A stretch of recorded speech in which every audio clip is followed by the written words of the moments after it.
Hey guys, I'm going to try to do a quick vlog, address a few things that I've seen in the training logs, and I'll try to be condensed for a couple of reasons, because I'm driving in traffic and I don't really have a good spot for my phone. And so anyway, I'm going to go quickly to talk about weight cuts and why I always seem to bristle a little bit, if you will. The problem is most of the time, if you don't have real experience with weight cuts, and there's no realism set up with it, it's a recipe for failure.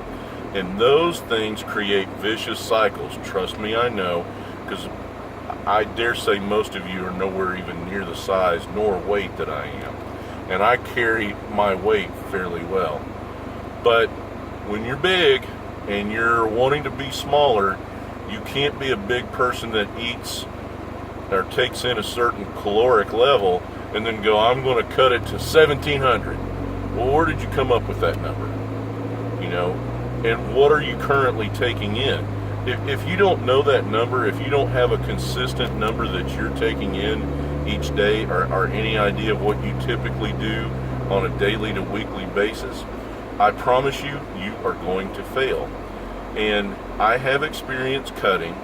It is not my favorite thing because I enjoy eating. And I'll be honest, you know, my nickname, I have several different nicknames, and they're all related to my size and strength, and that's just who I am.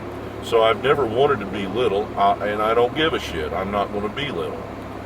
And so, but I have cut down to 300 pounds, as ridiculous as that may sound. But what I did is I saw what I was eating consistently on a daily and weekly basis, and I made some small cuts.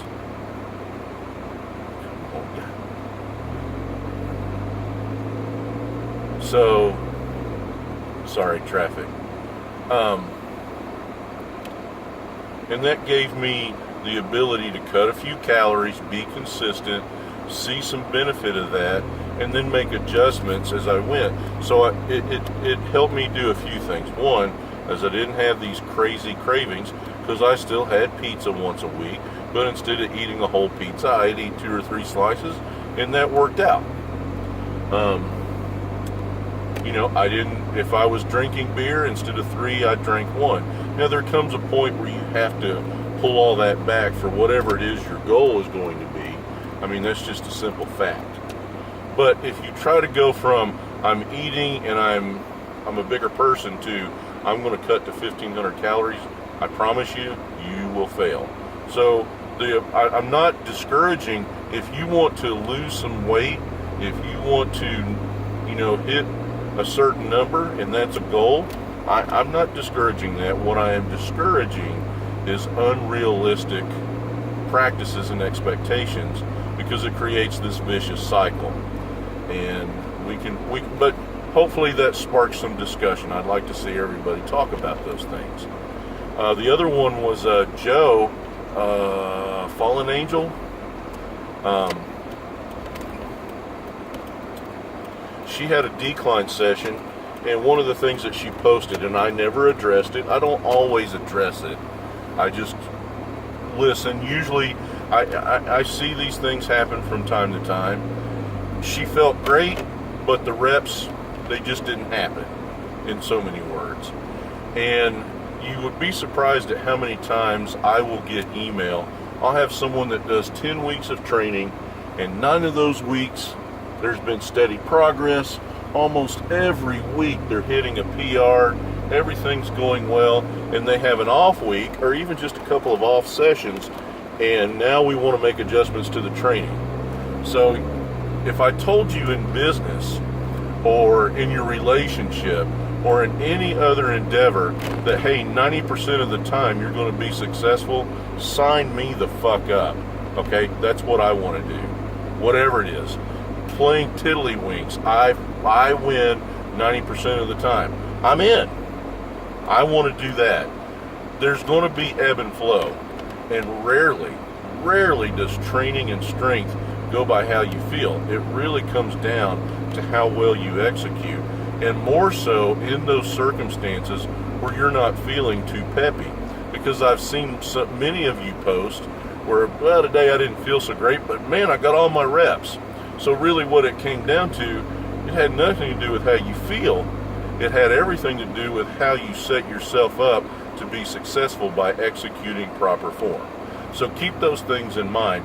I mean, now when you feel like complete and absolute shit, that's a whole different ballgame. But if you're feeling a little off and you go in there and you kick ass, you know, that's a byproduct of being consistent and practicing, you know, what we work so hard to teach. Some days it just doesn't happen, but I don't panic. You know, let's see what the next session brings. Sometimes we lower the number a little bit, or I'll have you repeat.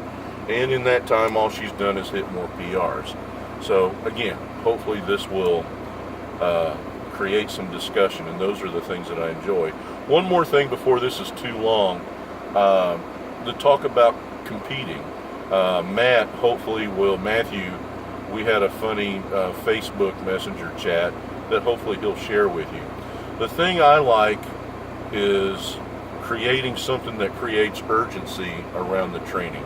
The most effective way to train is when it's goal oriented. And sometimes you don't have, your goal is not to compete. And I have clients that they have no desire to compete. They want to be stronger, they want to be better, and they like the structured training, and they like my approach. I'm all for that. But if you want to get the full benefit of it, it's much akin to like when I was playing music. You can practice in your bedroom. You can just be mind-blowing and just an absolute shredder. But then you go to the garage and you've got bandmates, and that changes the game, and you kind of have to up the ante a little bit. And then when you really become a musician is when you're out in front of people performing. And it doesn't matter if it's 10 or 10,000, and trust me, I've played to those two different crowds, and one is just as tough as the other. But what really makes you a musician is when you can perform, and you can perform when other people are watching and you're under pressure. It's the same thing. What we do, what I've learned from other coaches is those contests and meets are demonstrating the abilities that you have obtained and created in your training. And so that's the urgency that for most of us, especially for me, because the part I enjoy most is the process. The meets and stuff, you know, while I always wanted to compete, I wanted to go to Worlds, and I wanted to win, and I wanted to be a champion. That's all great, but it's nerve-wracking, and usually I was really pissy and a really shitty person to be around in those circumstances, because when I compete, I'm there to win, and I'm not there to fuck around, and I don't like anybody. That's not always pleasant, but I love the process of getting to that point. So it always forced me, it gave me a time stamp and a deadline to go, if I'm going to do these things, I have to do it in this timeline. And that is the spark that generally keeps people accountable. It's like, shit, I got a meet in 9 weeks, I better get my ass in gear, get my shit together. Because you know what the results are going to be if you don't get the training in. So I encourage you to do something that really gives your training some urgency, dangles that carrot a little bit, so to speak, and gives you a time stamp. So you go, I put in this amount of work and I got this kind of result, you know. And after a few of those meets, you kind of get an idea of what to expect. I had done it long enough. When I totaled 2,400, just as an example, I knew if I did X amount of work, and if these things occurred, my recovery, my rest, you know, what all those things that I've done for years, that I should be able to do X amount of weight. And turns out that, you know, my last few meets, that's exactly what happened. And that's why you see a lot of my lifters, when they compete, they'll go 7, 8, and 9 for 9, and we know exactly, you know, where they're going to be. Annie competes this weekend. I fully expect her to go 9 for 9 in total pro. I mean, that's the expectation. There's no added pressure. She's done the training. She's done a lot of the lifts. And so that's, you know, that's the expectation. It's not unrealistic. It's not based on ego or high pressure. She's done the work. The work and the numbers indicate that she should be able to perform and execute these lifts. So hopefully all this sparks some debate and some conversation, and that you continue to enjoy these. I will be long-winded. I will warn you ahead of time. So hopefully you guys enjoy this, okay? See ya!